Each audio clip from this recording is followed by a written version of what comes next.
Hello everyone. घटना चक्र की इस सीरीज़ में आज हम करेंगे चैप्टर नंबर 19 जो कि है मॉर्ले मिंटो रिफॉर्म। ये मॉर्ले मिंटो रिफॉर्म हिस्ट्री के कुछ टॉपिक में से one of the most important topic है। तो चलिए करते हैं इसके क्वेश्चंस को।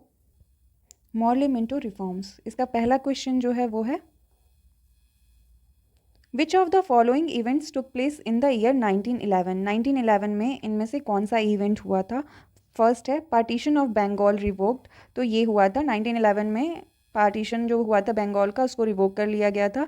Transfer of capital from Calcutta to Delhi, तो ये भी उसमें ही इन्वॉल्व था कि इंडिया की कैपिटल जो है कैलकाटा से दिल्ली में शिफ्ट कर दी गई थी। जो दिल्ली दरबार हुआ था उसमें ही अनाउंस किया गया था कि अब जो कैपिटल है वो कैलकाटा नहीं होगी, दिल्ली होगा। नेक्स्ट है Lucknow pact between Congress and Muslim League. तो लखनऊ पैक्ट नहीं हुआ था कांग्रेस और मुस्लिम के बीच में, ये 1916 में हुआ था, ना ही कि 1911 में हुआ। तो फर्स्ट दो जो होगा वो करेक्ट होगा, ऑप्शन ए यहाँ करेक्ट होगा। ऑप्शन 1 और 2 are correct. Annulment of partition of Bengal जो है वो 1911 में हुआ था। जो पार्टीशन ऑफ बंगाल है उसको अनाउंस तो किया गया था 1905 में, लेकिन इसको रिवोक कर दिया गया था 1911 में। 12 दिसंबर 1911 में रिवोक कर लिया गया था दिल्ली दरबार के दौरान। Administrative reorganisation and that is formation of Bihar and Orissa because effective in 1912। और इसके बाद ही दोबारा से बंगाल को डिवाइड कर दिया गया था, उसमें से बिहार और उड़ीसा का जो पार्ट था उसको अलग कर दिया गया था। और ये इफेक्टिव कब हुआ था, 1912 में इफेक्ट में लाया गया था। और जो 1911 है उसमें ये बोला गया था कि जो बंगाल का पार्टीशन है उसको रिवोक कर दिया गया है। Transfer of capital from Calcutta to Delhi, Calcutta से दिल्ली में कैपिटल को ट्रांसफ़र कर दिया गया था। लेकिन फॉर्मली ये जो ट्रांसफ़र कंप्लीट हुआ था वो 1912 में हुआ था, लेकिन जो डिसीजन और अनाउंसमेंट है वो 1911 में ही कर दिया गया था। डिसीजन जो है 1911 में लिया गया, लेकिन फॉर्मल जो और ग्रेजुअल ट्रांसफ़र जो है कंप्लीट हुआ था 1912 में। लखनऊ पैक्ट जो है 1916 में हुआ था, ना ही कि 1911 में हुआ था, और ये कांग्रेस और मुस्लिम लीग के बीच में हुआ था। नेक्स्ट जो क्वेश्चन है, Morley Minto reform bill was passed in. Morley Minto reform bill जो है कौन सी ईयर में पास किया गया था, तो 1909 में किया गया था। ऑप्शन बी यहाँ करेक्ट होगा। लॉर्ड मिंटो जो हैं उनको अपॉइंट किया गया था 1905 में, और किसकी जगह पे किया गया था, लॉर्ड मिंटो को एज अ वाइसरॉय अपॉइंट किया गया था और लॉर्ड कर्जन की जगह पे अपॉइंट किया गया था। जॉन मॉर्ले जो हैं उनको अपॉइंट किया गया था as a secretary of state, और इन दोनों ने मिलकर एक रिफॉर्म को इंट्रोड्यूस किया गया था। उसी रिफॉर्म को मॉर्ले मिंटो रिफॉर्म के नाम से जाना जाता है।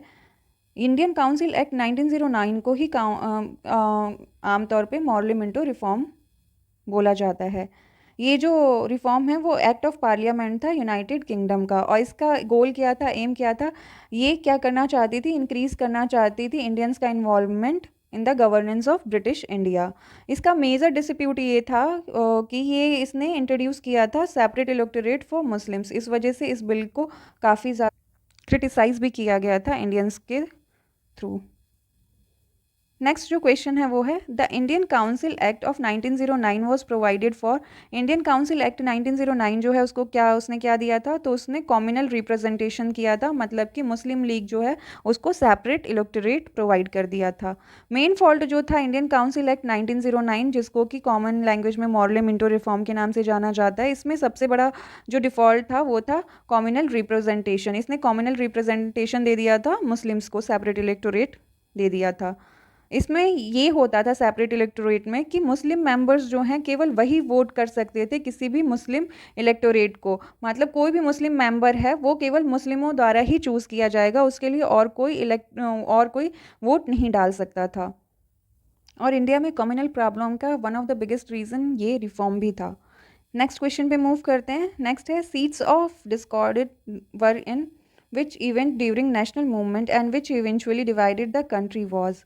जो डिस्कॉर्ड यानी मीन्स नेशनल मूवमेंट में जो भी स्ट्राइफ था या डिफरेंसेस क्रिएट किया गया था वो कौन से एक्ट के थ्रू किया गया था, तो वो मॉर्ले मिंटो रिफॉर्म के थ्रू किया गया था, और जिसमें कि सेपरेट इलेक्टोरेट दे दिया गया था। तो ऑप्शन डी यहाँ सही होगा, reservation of seat and separate electorate for Muslim in the legislative assembly.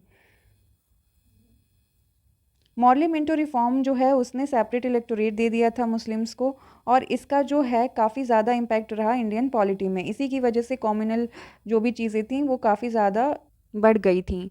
पहली बार जो मुस्लिम कम्युनिटी है उसको रिकॉग्नाइज़ किया गया कि वो सेपरेट कम्युनिटी है, सेपरेट सेक्शन है इंडियन नेशन में, और ये एक कैंसर की तरह इंडिया में इसने काम किया और हिंदू मुस्लिम डिसहार्मोनी को काफ़ी ज़्यादा इंक्रीज़ कर दिया, और इसी की वजह से बाद में इंडिया और पाकिस्तान का पार्टीशन भी हुआ। मुस्लिम्स के लिए सेपरेट कॉन्स्टिट्यूएंसीज़ बना दी गई थी और उसमें केवल मुस्लिम कम्युनिटी ही वोट कर सकते थे मेंबर्स को। जो प्रिंसिपल कम्युनल रिप्रेजेंटेशन था उसको जो है फर्दर पुश किया गवर्नमेंट ऑफ इंडिया एक्ट 1919 ने, और इसको रिटेन किया, मतलब इसको हटाया नहीं और इसको और ज़्यादा इन्हेंस किया। बाकी की और कम्युनिटीज़ को भी 1919 ने सेपरेट इलेक्टोरेट प्रोवाइड कर दिया था। नेक्स्ट क्वेश्चन है, who did Rajendra Prasad consider as a father of Pakistan. Rajendra Prasad जो हैं किसको फादर ऑफ पाकिस्तान जानते थे, किसको बोला था राजेंद्र प्रसाद ने as a father of Pakistan, तो वो लॉर्ड मिंटो को बोला था। ऑप्शन सी यहाँ पे करेक्ट होगा। नेक्स्ट वीडियो में मिलते हैं, दिल्ली दरबार एंड चेंज ऑफ कैपिटल। ये चैप्टर करेंगे हम नेक्स्ट वीडियो में। अगर आपको ये वीडियो मेरी अच्छी लगी हो तो please like share and subscribe my channel. Thank you.